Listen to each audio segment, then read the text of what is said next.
അസ്സലാമലൈക്കും. എല്ലാവർക്കും സുഖമാണല്ലോ അല്ലേ മുത്തുമണികളെ കൂട്ടുകാരെ. അപ്പോൾ നമ്മൾ കാപ്പാട് കിച്ചണിലേക്ക് നിങ്ങളെ വിളിക്കുകയാണ്. നിങ്ങളെല്ലാവരും ഒന്ന് ഓടി വന്നോളിയിട്ടാ. അപ്പോൾ ഞാനൊരു നൂൽപുട്ട് ഉണ്ടാക്കാമെന്ന് വിചാരിച്ച് രാവിലത്തത്. അപ്പോൾ ഞാൻ നൂൽപുട്ട് ഉണ്ടാക്കാൻ വേണ്ടിയിട്ട് 1.5 ഗ്ലാസ് പൊടി എടുത്തിട്ടുണ്ട് കേട്ടോ. വറുത്ത പൊടിയാണ്. അതിലേക്ക് ഞാൻ തിളച്ച വെള്ളം ഒഴിക്കുന്നുണ്ട്. എന്നിട്ട് ഒന്ന് കുഴച്ചെടുക്കണം. പത്തിരിക്ക് കുഴക്കുന്ന പോലെ തന്നെയാണ് വെള്ളം ഒഴിക്കേണ്ടത്. പക്ഷേങ്കിൽ കുറച്ചും കൂടെ ഒന്ന് കട്ടി കുറച്ചിട്ട് പത്തിരിക്ക് നമ്മൾ കുറച്ചും കൂടെ ഒക്കെ ഒന്ന് കട്ടിയായിട്ടല്ല, അതേപോലെയല്ല. അപ്പോൾ ആവശ്യത്തിന് വെള്ളം ഒഴിക്കുക. ചില പൊടിൻ്റെ കണക്കാക്കിയിട്ടാണ് കേട്ടോ. ചില പൊടി കുറേ വെള്ളം വേണം, ചിലതിന് കുറച്ച് വെള്ളം മതി കേട്ടോ. അപ്പോൾ അത് ഞാൻ നാട്ടിൽ നിന്ന് കൊണ്ടുവന്ന പൊടി ആയതുകൊണ്ട് തന്നെ അത്യാവശ്യം ഇതിന് വെള്ളം വേണം. അതായത് നമ്മുടെ സ്റ്റോറിൽ പച്ചരി പൊടിച്ചിട്ട് വറുത്തിട്ട് കൊണ്ടുവന്നതാണ് കേട്ടോ. കുറച്ച് വെള്ളം ജാസ്തി തന്നെ വേണം ഇതിന്. അതുകൊണ്ടാണ് ഞാൻ വെള്ളത്തിൻ്റെ കണക്ക് പറയാത്തത് കേട്ടോ. അപ്പോൾ ഞാനത് പൊടി വാട്ടിയെടുക്കട്ടെ. ഇല ഉണ്ടായിരുന്നു കേട്ടോ. ഒന്നാൾ ഞാൻ ചക്കാട ഉണ്ടാക്കിയിട്ട് ബാക്കിയുള്ള ഇല എടുത്ത് വെച്ചതാണ് കേട്ടോ. അപ്പോൾ അതിൻ്റെ അകത്ത് തന്നെ ഞാൻ നൂൽപുട്ട് ഉണ്ടാക്കാമെന്ന് വിചാരിച്ചിട്ട് ഇങ്ങനെ നൂൽപുട്ട് ഉണ്ടാക്കിക്കൊണ്ടിരിക്കുകയാണ്.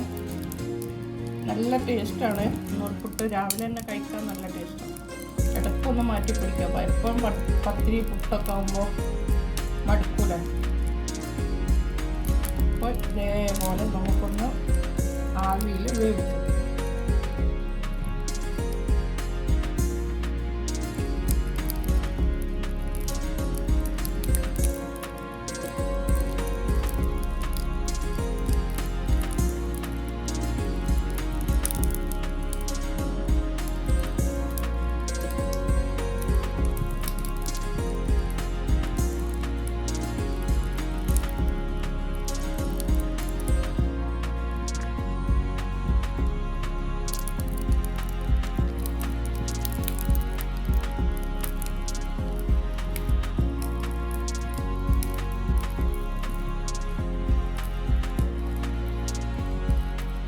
ഇത് വെന്ത പൊടി ആയതുകൊണ്ട് തന്നെ ഒരു 10 മിനിറ്റ് വേവിച്ചെടുത്താൽ മതി കേട്ടോ. ആവി കയറ്റിയെടുത്താൽ മതി. അപ്പോൾ നല്ല സോഫ്റ്റ് ആയിട്ടുള്ള നൂൽപുട്ട് നമുക്ക് തയ്യാറാക്കിയെടുക്കാം. അപ്പോൾ ഞാനത് 10 മിനിറ്റ് വേവിച്ചെടുക്കും. അപ്പോൾ ഇതാ ഞാൻ നൂൽപുട്ടിന് വേണ്ടിയിട്ട് തേങ്ങാപ്പാൽ എടുക്കാൻ വേണ്ടിയിട്ട് തേങ്ങ ഇതാ ഇവിടെ നുറുക്കി വെച്ചിട്ടുണ്ട് കേട്ടോ. അത് നേരെ നമുക്കൊന്ന് മിക്സിയിലിട്ടിട്ട് ഒന്ന് പാലെടുക്കാം. ഒന്ന് കറക്കിയിട്ട് പാലെടുക്കട്ടെ കേട്ടോ. ഞാൻ ഇടിയപ്പത്തിന് തേങ്ങാപ്പാൽ എടുത്തിട്ടൊന്ന് കുറുക്കിയെടുക്കാമെന്ന് വിചാരിച്ചതാണ്. അപ്പോൾ കുറുക്കാൻ വേണ്ടിയിട്ടൊന്ന് തേങ്ങാപ്പാൽ ഒന്ന് അടുപ്പത്ത് വെച്ചിട്ടുണ്ട്. ഇത് 1-ാം പാലും 2-ാം പാലും ഒന്നല്ല കേട്ടോ, ഒന്നിച്ചൊന്ന് പിഴിഞ്ഞെടുത്തതാണ്. അപ്പോൾ അതിന് ലേശ ഏലക്കാപ്പൊടി ഇട്ട് കൊടുക്കാം. ഒന്ന് കുറുക്കിയിട്ട് വരട്ടെ കേട്ടോ. തേങ്ങാപ്പാൽ നല്ലോണം തിളച്ചിട്ടുണ്ട് കേട്ടോ. അപ്പോൾ അതിലേക്ക് ഞാൻ എന്താ പറയുക ശർക്കരപ്പാനി ഒഴിച്ചു കൊടുക്കുകയാണ് കേട്ടോ. മെൽറ്റ് ചെയ്ത ശർക്കരപ്പാനിയും കൂടെ ഒഴിച്ചു കൊടുത്തിട്ട് ഒന്നും കൂടെ നമുക്കൊന്ന് കുറുകി വരട്ടെ.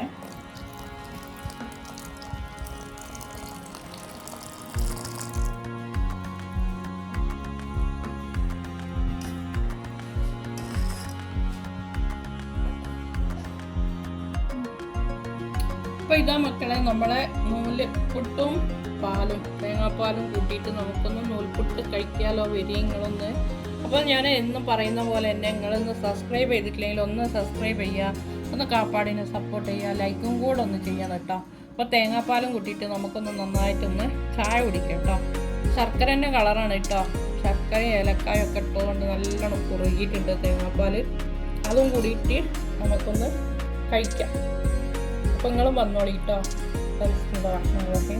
നമ്മൾ കഴിക്കുകയാണ്. പിന്നെ സപ്പോർട്ട് ചെയ്യാൻ മറന്നോട്ടെ കേട്ടോ കൂട്ടുകാരെ. ഇൻഷാ അല്ലാഹ് വേറെ ഒരു അടുത്തൊരു റെസിപ്പി ആയിട്ട് നിങ്ങളുടെ മുമ്പിലേക്ക് ഞാൻ വീണ്ടും വരുന്നതായിരിക്കും. അത് വരേക്കും ബൈ ബൈ.